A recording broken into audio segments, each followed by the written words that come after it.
말씀이 주는 삶의 덕목. 시편 119편 89절에서 110절 말씀. 말씀이 주는 삶의 덕목. 하나님의 말씀은 1.1획도 변함이 없고 영원히 없어지지 않고 그대로 이루어진다. 말씀은 성공적인 삶을 위해 매우 유익한 것이다. 말씀이 주는 덕목에는 어떤 것들이 있는가? 1. 지혜. 시인은 말씀을 너무나 사랑해서 종일 묵상한다고 고백했다. 왜 시인은 말씀을 그토록 사랑하면서 종일 묵상했는가? 말씀 묵상으로 원수의 꾀에 넘어가지 않는 지혜를 얻었기 때문이다.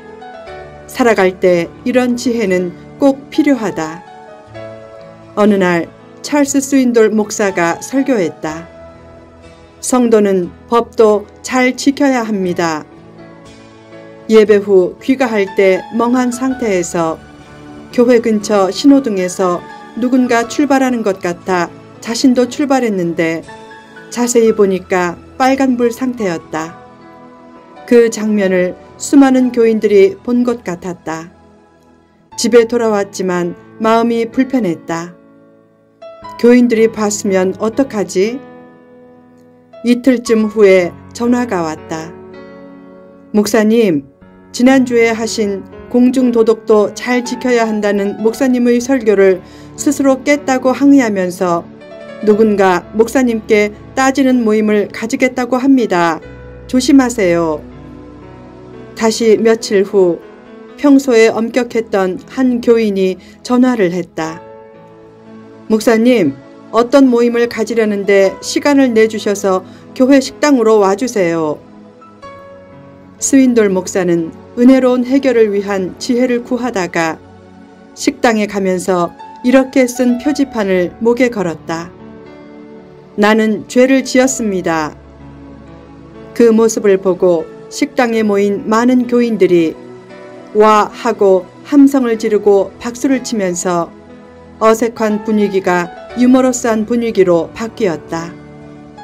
분위기가 좋아진 것을 느끼고 곧 스윈돌 목사가 표지판을 뒤로 돌렸다. 거기에는 이렇게 쓰여 있었다. 너희 중에 죄 없는 자가 돌로 치라. 그때 딱딱하게 변명했다면 상황이 더 악화될 수 있었지만 말씀과 기도를 통한 지혜로운 해결책으로 그 식당에서의 만남 후에 많은 성도들이 목회자를 더욱 지지하게 되었다. 그런 지혜들이 말씀을 읽고 묵상할 때 생긴다고 시인은 노래했다. 다니엘은 수많은 왕의 신하들이 그를 함정에 빠뜨리려고 호시탐탐 노리고 계략을 꾸몄지만 그때마다 하나님의 지혜로 그 위기를 넘겼다. 지혜를 얻기 원하면 더욱 말씀을 가까이 하라. 2. 명철. 시인은 말씀을 늘 읊조림으로 스승이나 노인보다 더 명철해졌다고 고백했다. 명철함은 통찰력을 뜻한다. 통찰력이란 사물과 사건을 깊이 있게 보면서 후일의 보응과 보상까지 사려 깊게 생각하며 좋은 행동을 선택하는 것이다. 통찰력이 없으면 교만한 언행으로 남에게 상처를 주기 쉽지만 통찰력이 있으면 남의 말도 주의 깊게 듣고 마음의 동기도 헤아려 주기에 굳건한 믿음과 행복을 가져다 준다. 사무엘상 25장을 보면 당시 다윗이 사울에게 쫓겨서 광야에서 군사들과 지낼 때 근처에서 나발이 큰 양떼를 치고 있었다. 그때 다윗의 군사들로 인해 나발 목장은 강도로부터 안전할 수 있었다. 그것을 알고 다윗이 나발에게 자기 군사들에게 식량 좀 나누어 줄 것을 기대하며 부하를 보냈지만 나발은 다윗의 부하들을 모욕하고 쫓아냈다. 다윗이 화가 나서 군사 몇십 명을 데리고 나발의 집을 진멸하리라고 맹세했다. 그 소식을 들은 나발의 아내 아비가일이 급히 양을 잡고 떡과 포도주를 준비하고 나가서 화가 나서 달려오는 다윗 앞에 무릎을 꿇고 통찰력 있게 다윗의 마음을 다 읽고 말했다. 그런 통찰력을 가진 언어로 다윗의 분노를 누그러뜨리므로 다윗은 나발 목장의 남자들을 죽이지 않았다. 그 대신에 열흘 후 하나님께서 친히 다윗을 모욕한 나발을 쳐서 나발이 죽게 되었다.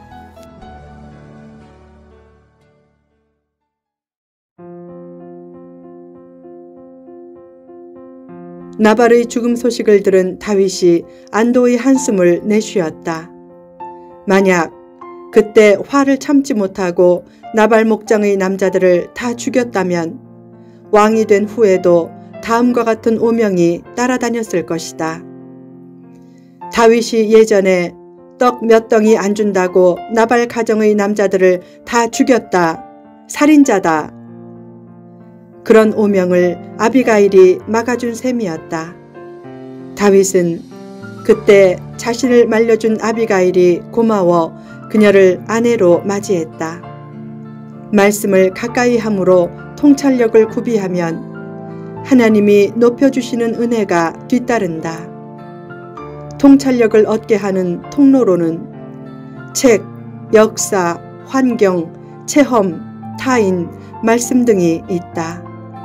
그 중에 가장 중요한 것이 말씀이다. 고난과 문제 중에 여기저기 상담하러 다니지 말고 말씀을 1차 의뢰 대상으로 삼으라. 현대는 지식이 넘치는 시대다. 문제는 인생을 미혹하는 거짓된 지식들도 많다는 것이다. 사탄은 정문에서 놓고 하면서 문 좀 열어주세요. 저 사탄이에요. 라고 하지 않고 후문으로 슬쩍 침투해서 거짓과 속임수로 미혹한다. 그래서 말씀 안에 굳게 서서 거룩한 통찰력을 갖추기에 힘써야 한다. 3. 분별력. 시인은 말씀의 인도로 악한 길로 가지 않게 되었다고 고백했다. 말씀을 통해 분별력이 생겼기 때문이다. 분별력을 잃으면 눈에 보이는 안개와 같은 현실은 크게 보고 눈에 보이지 않는 영원한 진리는 크게 보지 않게 된다. 하나님의 시각과 말씀을 앞세워 분별력 있게 살라. 성경에 나오는 깨어있으라 라는 말씀은 분별력을 가지라는 말씀이다. 분별력이란 선악의 차이와 옳은 것과 그른 것의 차이를 알아내는 능력을 뜻한다. 다이빙, 스키, 체조 등에서 선수들의 동작을 보면 일반인들이 볼 때는 별로 차이가 없어 보여도 전문가의 눈에는 미세한 차이까지 보인다. 훈련된 눈과 훈련되지 않은 눈의 차이다. 음악 콩쿠르에 가면 일반인들의 귀에는 소리에 큰 차이가 없는 것 같은데 전문가의 귀에는 미세한 차이까지 다 파악된다. 훈련된 귀와 훈련되지 않은 귀의 차이다. 말씀 전문가에게는 이단적인 말씀과 정통적인 말씀 사이에 있는 미세한 차이도 다 파악된다. 말씀 훈련을 받은 사람과 말씀 훈련을 받지 못한 사람의 차이다. 가끔 보면 성령, 은사, 영성 등의 말을 내세워 영혼을 미혹하는 사람들이 있다. 그 미혹에는 성경적인 근거가 없고 자기 주장과 생각만 있을 뿐이며 극히 일부분의 현실만 가지고 진리를 내세울 때가 많다. 그런 미혹에 빠진다면 얼마나 불행한 일인가. 시인은 말씀 묵상을 통해 옳은 것이 무엇이고 어떤 행동이 가정과 교회에 덕이 되는 행동인지를 분별하는 능력을 얻었다. 말씀을 가까이 하는 태도는 무엇보다 복된 태도다. 입시를 앞둔 고등학교 3학년생들은 새벽부터 자정까지 공부한다. 그렇게 공부했다고 분별력을 갖추고 해야 할 말과 하지 말아야 할 말을 잘 분별하는 것은 아니다. 분별력을 얻어 멋지고 아름다운 삶을 살기 원하면 무엇보다 말씀을 가까이 해야 한다.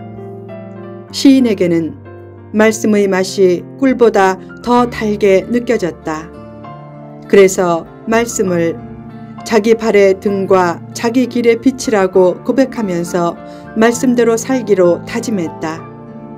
또한 그는 말씀을 통해 위기와 악인들의 올무에서 벗어날 수 있음을 믿었다. 말씀 중심적인 삶은 지혜와 명철과 분별력을 통해 구원과 축복과 행복을 가져다 준다. 링컨은 초등학교 학력이 전부였지만 미국 역사상 가장 뛰어난 지혜와 통찰력과 분별력과 결단력을 가진 대통령이 되었다. 그런 인물이 될 수 있었던 이유는 그의 손에서 성경이 떠나본 적이 없었기 때문이다. 그는 국회에서 연설할 때도 성경을 가지고 나왔고 회의 때도 늘 성경책을 가지고 임했다. 그것이 링컨을 미국 역사상 가장 위대한 대통령으로 만든 요인이었다. 늘 말씀을 가까이 함으로 지혜와 명철과 분별력을 얻고 승리하는 인생이 되라.